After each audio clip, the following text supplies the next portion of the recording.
Radio Noida लोकमंच पर अब पेश है आज की कहानी। नमस्कार, मैं हूं आपका दोस्त महिपाल सिंह और आप सुन रहे हैं 91.2 एफएम रेडियो नोएडा लोकमंच। और हमारी आज की कहानी का शीर्षक है झोला छाप। शास्त्री कृष्ण बिहारी जी जौनपुर में कई डॉक्टरों को दिखा चुके थे। उनको हर्निया की समस्या का समाधान नज़र होता नहीं आ रहा था। कोई कुछ कहता तो कोई कुछ और। अब तमाम सलाह मशवरा करने के बाद ऑपरेशन कराने का निर्णय लिया गया। ऑपरेशन कराना ही है तो दिल्ली ही सबसे उत्तम रहेगा। इस विचार से 28 अक्टूबर को दिल्ली आने की तैयारी कर ली गई। रेलगाड़ी पकड़ दिल्ली के सादरा स्टेशन पर उतर गए। इरविन अस्पताल की ओपीडी शायद बंद हो गई हो क्योंकि शाम के 3 बज गए थे। यह सोचकर विचार किया कि किसी धर्मशाला में ठहरने का जुगाड़ किया जाए। स्टेशन पर इस सोच विचार में इधर उधर टहलने के बाद ध्यान आया कि उनके गांव के निकट का ही एक लड़का देवव्रत दिल्ली के निकट कहीं नोएडा में किसी अच्छे पद पर लगा है। देवव्रत स्कूल शिक्षा में उनका शिष्य भी रहा था। 319 नंबर की बस पकड़कर कृष्ण बिहारी जी नोएडा आ गए। सेक्टर 6 में सारी बस खाली हो चुकी थी। अब कृष्ण बिहारी जी को भी उतरना ही था। वह बी ब्लॉक की फैक्ट्रियों के बीच से गुजर रहे थे और एक कार वाले से उन्होंने पूछ लिया कि क्या यहाँ देवव्रत नाम का अधिकारी भी कोई है। हाँ है, कार वाले ने आगे कहा। यह सामने टाउन ऑफिस है, इसी में किसी से भी पूछ लेना। कृष्ण बिहारी जी की प्रसन्नता अब दुगनी हो गई थी। अंदर टाउन ऑफिस में प्रवेश किया। आसमानी शर्ट और नीली पैंट पहने एक व्यक्ति को देखा और उससे पूछा कि भाई देवव्रत मेरा शिष्य है, पढ़ाया है मैंने उसे, उससे मिला दीजिए। उसने कहा मैं चलता हूँ।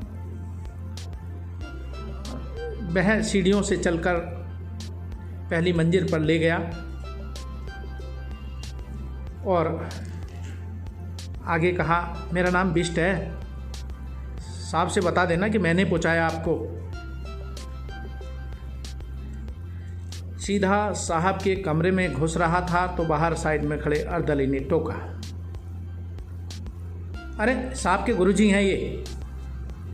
यह सुनकर अर्दली भी चुप हो गया और उसने दरवाज़ा खोल दिया। सामने अधिकारी के रूप में बैठे देवव्रत ने कुर्सी से उठकर आगे बढ़कर गुरुजी के चरण छुए। गुरुजी आज बहुत ही प्रसन्न थे और मलाल था तो सिर्फ इतना कि आज कोई और देखने वाला नहीं था कि इतना बड़ा कोई अधिकारी उनके चरण छू रहा है। शिष्य गुरुजी के सोफे पर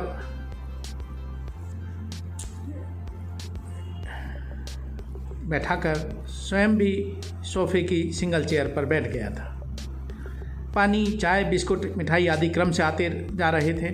बाकी सब विजिटर्स को पीए नवानी ने बाहर से ही वापस कर दिया था कि साहब अर्जेंट फाइलों को निपटा रहे हैं। ड्राइवर को गाड़ी लगाने का हुक्म दिया गया। शिष्य और गुरु साथ ही बंगले पर आ गए। शिष्य का सरकारी बंगला सेक्टर 14 में था। शाम को तमाम सारी बातें हुई। गुरुजी ने नोएडा आने का उद्देश्य बताया और कहा कि मुझे कोई स्वास्थ्य संबंधी समस्या है, हर्निया की प्रॉब्लम है, कल इरविन अस्पताल में दिखाना है दिल्ली। इरविन जाने की क्या ज़रूरत है, शिष्य ने कहा, हम यहीं के इसरानी अस्पताल में दिखा देंगे आपको। वैसे भी डॉक्टर सुरेश इसरानी हमारी जान पहचान के हैं। भोजन करने के बाद शिष्य ने गुरुजी से कहा, यहाँ नोएडा स्टेडियम में एक मेला लगा है, दिवाली मेला, चलोगे क्या देखने? मुझे ऑफिशियली वहाँ जाना है, शिष्य ने गुरुजी से कहा। गुरुजी ने भी जाने की इच्छा जताई।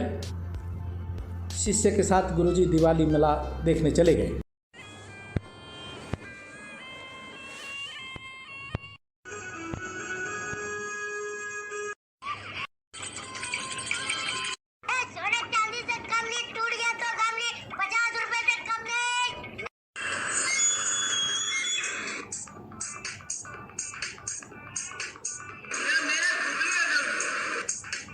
छोटे बड़े अधिकारी आगे पीछे थे।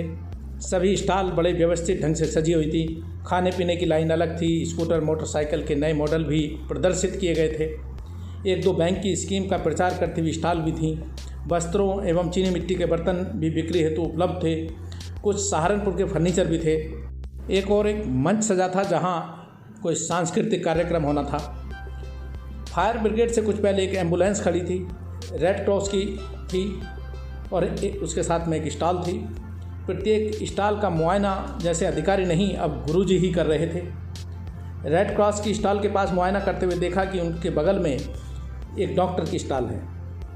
आयुर्वेदाचार्य डॉक्टर की छोटी सी प्लेट दिख रही थी। डॉक्टर की मेज़ पर कुछ एलोपैथिक दवाई भी रखी थी। डॉक्टर किसी मरीज की पट्टी करने में व्यस्त था। गुरुजी ने यह देखकर प्रश्नवाचक मुद्रा में शिष्य की ओर देखा। जैसे पुराने समय में टीवी पर एक बनियान के विज्ञापन में देखते रहे हैं कि कैसे एक सुरक्षा अधिकारी ड्रेस कोड चेक करते हुए अपने सैनिकों से प्रश्नवाचक मुद्रा में घूरते हुए पूछता है। गुरुजी, किसी स्टाफ ने कर ली होगी इस झोला छाप डॉक्टर की बुकिंग, गलती बस। बाकी सब तो ठीक है ना? शिष्य ने गुरुजी से कहा। बाकी सब तो ठीक है या नहीं, इस पर मैं कोई टिप्पणी नहीं करूँगा, परंतु यह एकदम ठीक है। यही एक अच्छा काम किया है तुमने। जिसे तुम झोला छाप कहते हो वह हमारे समाज का आवश्यक अंग है, सबसे ज़्यादा महत्वपूर्ण है। हर गली मोहल्ले में रहते हुए ये तमाम लोगों का उपचार कम पैसे में करते हैं। 150 रुपये में दवा दे देते हैं ये लोग और फीस इनकी इसी में सम्मिलित होती है। बड़े अस्पतालों में डॉक्टरों की फीस हज़ारों में होती है। चेकअप और टेस्ट के पैसे अलग। इलाज शुरू होने से पूर्व ही कई हज़ार रुपये खर्च हो चुके होते हैं और आज भी समाज का एक बहुत बड़ा वर्ग इतने महंगे इलाज कराने से असमर्थ है। उस वर्ग के बहुत बड़े सहायक हैं ये चिकित्सक लोग। शाबाश देवव्रत, तुमने मेरा मन खुश कर दिया। तुम वास्तव में देवव्रत नहीं, देवदूत हो। यह कहते हुए वह सेक्टर 14 के लिए निकल पड़े। धन्यवाद। अब महिपाल सिंह को अनुमति दें। अगले सप्ताह फिर मिलेंगे आज ही के दिन एक नई कहानी के साथ। तब तक के लिए नमस्कार। आप सुन रहे थे आज की कहानी only on 91.2 FM radio Noida Lokmanch, आपकी अपनी आवाज़।